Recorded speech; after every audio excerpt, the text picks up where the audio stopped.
This is the 2026 Kia Tasman X-Pro. It's the off-road hero of the Tasman lineup. This is a premium ute with a price tag to match, and on paper at least, it's well worth considering. It's a body-on-frame four-wheel drive. It has a ladder chassis. It's got a rear diff lock, plenty of off-road driving modes, and some quirky features inside and out that you'll either love or hate. But is this vehicle any good off-road? Well, that's what we're here to find out, so stick around. The Kia Tasman is available in 5 grades: the S, the SX, the SX Plus, the X-Line, and this, the X-Pro. The X-Pro has a manufacturer's suggested retail price at time of filming of $74,990. The standard features list for this X-Pro is quite extensive and includes this 12-inch multimedia touchscreen that has wireless Apple CarPlay and wireless Android Auto. There are also 2 wireless charging pads up front. The 2 front seats are power adjustable, and there are a stack of other features on board this ute.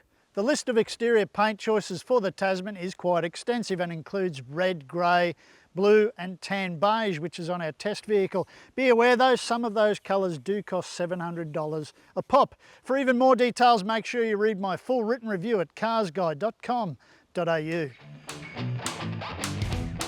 There's no denying that the Kia Tasman certainly has a striking appearance. For better or worse, you may like it or you may absolutely hate it. It occupies the same realm as the Jeep Gladiator or the Ineos Grenadier Quartermaster in that it is blocky and chunky, and it certainly catches your eye. I don't mind it, it's kind of grown on me, but I don't spend a lot of time standing staring at my vehicle. I'd prefer to drive it, but all in all, it kind of grows on you. In terms of comfort and practicality, there really is a lot to like about this cabin. Kia has maximised the space here. It's a big ute, sure, but they really have taken the space right to the very limits, and it feels very roomy inside, and it also feels very premium. All the soft touch surfaces, everything just fits well together. Really good fit and finish and build quality, and it's a very nice cabin to spend a lot of time in, and it's very practical. There's lots of storage, lots of charge points.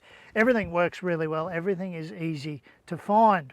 And that goes for the rear seat as well. There's plenty of room and it is very comfortable. You can even recline it back there to get even more comfortable.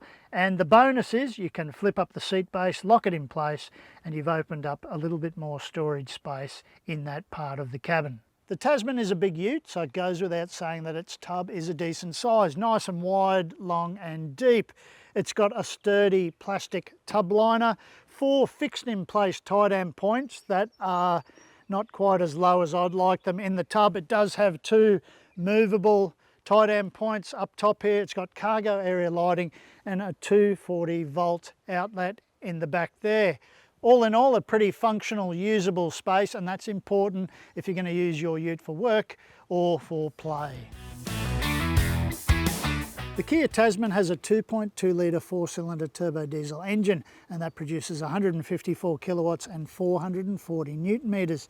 That's matched to an 8-speed automatic transmission, and the Kia Tasman also has a rear diff lock and a whole bunch of drive modes, some of them suited for on-road, some of them suited for off-road. While this engine seems to be, on paper at least, underpowered, this powertrain is really quite impressive. The engine and the auto work really well together. It's quiet, it's refined, it's smooth. It works just right in this package. So on road, it's no real surprise that the Kia Tasman is very impressive. It's smooth, it's refined, it's comfortable. It's got impressive ride and handling. It really is quite dynamic for a ute, that is, and it's just a great all-round package on sealed surfaces, and it's also really impressive off-road. Straight up, I'm going to address the elephant in the room. The 2.2 litre 4-cylinder turbo diesel engine could do with some more power and torque on board. But the fact is, it does pretty well with what it has. The Tasman's powertrain is very impressive.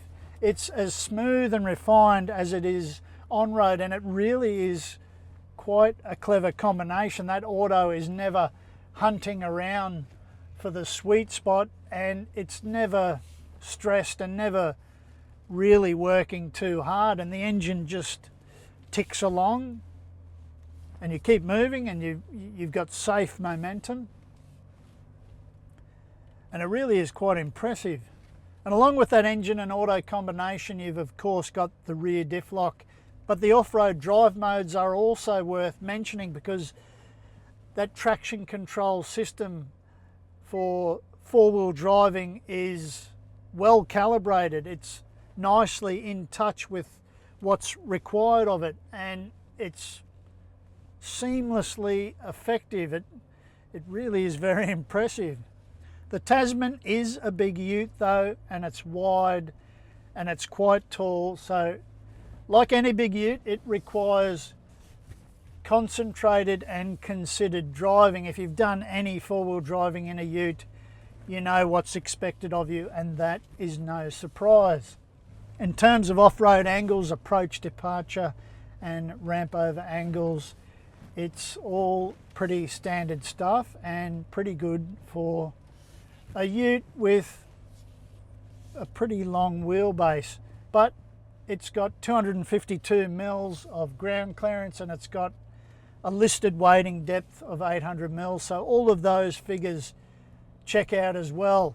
You've got plenty of clearance here, you've got a decent amount of wheel travel, and again, straight out of the showroom as a four-wheel drive for light to moderate off-roading, the Tasman pretty much ticks all the boxes, and it really only needs a decent set of all-terrains or muddies, something like that, if you want to go to the next level, if you want to go to even more difficult four-wheel driving. Of course, it would be even better with a front diff lock, but with a rear diff lock, it's pretty damn capable, and capable of tackling most of all of those things you'd want to tackle on a weekend trip or even an extended off-road touring expedition.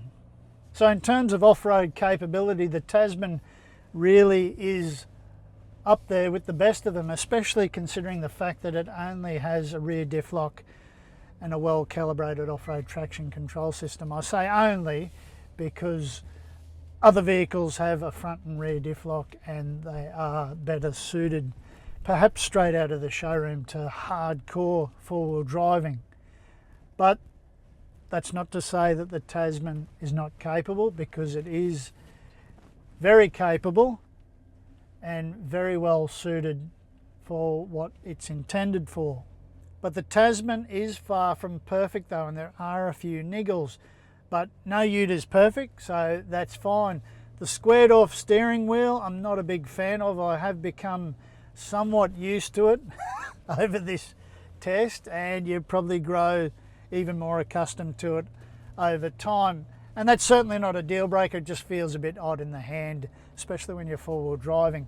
I'm also not a big fan of the transmission shifter on this stalk on the right hand side of the steering wheel, because that's a little bit out of the way. It's not so intuitive to use, and I've bashed my leg against it a couple of times. So no big deal, certainly not a deal breaker, but again, just the wrong side of annoying. If you are planning to use your Tasman as anything more than a light to moderate off-road vehicle, then you'll certainly want to consider getting some decent all-terrain tyres, swap out the standard ones, or even get some mud terrain tyres, that sort of thing, whatever takes your fancy. Payload capacity for the Tasman X-Pro is 1,013 kilograms. Its unbraked towing capacity is 750 kilograms and its braked towing capacity is 3,500 kilograms. So in terms of towing and hauling loads, it's right up there with the dual cab ute standard. So overall, the Tasman is very impressive off-road. It's got a well calibrated off-road traction control system. It's got that rear diff lock. It has some nicely calibrated off-road drive modes: sand, mud, rock and snow. Official fuel consumption for the Tasman is listed as 8.1 litres per 100 kilometres. On this test I recorded 9.6 litres per 100 kilometres, but remember I have been doing low and high range four-wheel driving.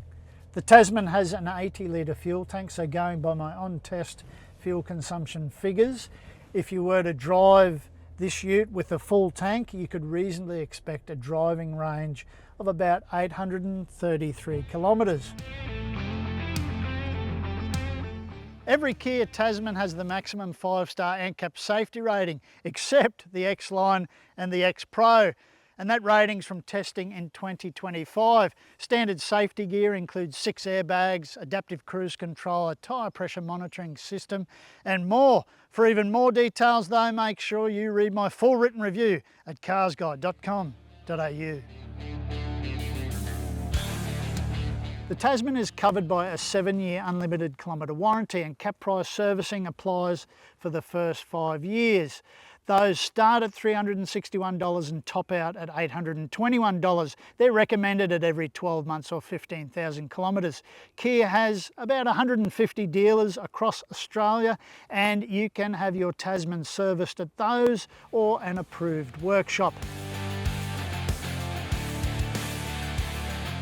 The Kia Tasman is an intriguing entry in the dual cab ute market, but in X-Pro form it really is a premium vehicle, and it's at the top of its class in terms of comfort, refinement and just all-round drivability. This is an impressive package. Sure, it's not perfect, it could certainly do with more power and torque, but if you can get past its looks, then this might just be the dual cab ute for you. But what do you reckon? Have your say in the comments section below, and as always, make sure you read my full written review at carsguide.com.au.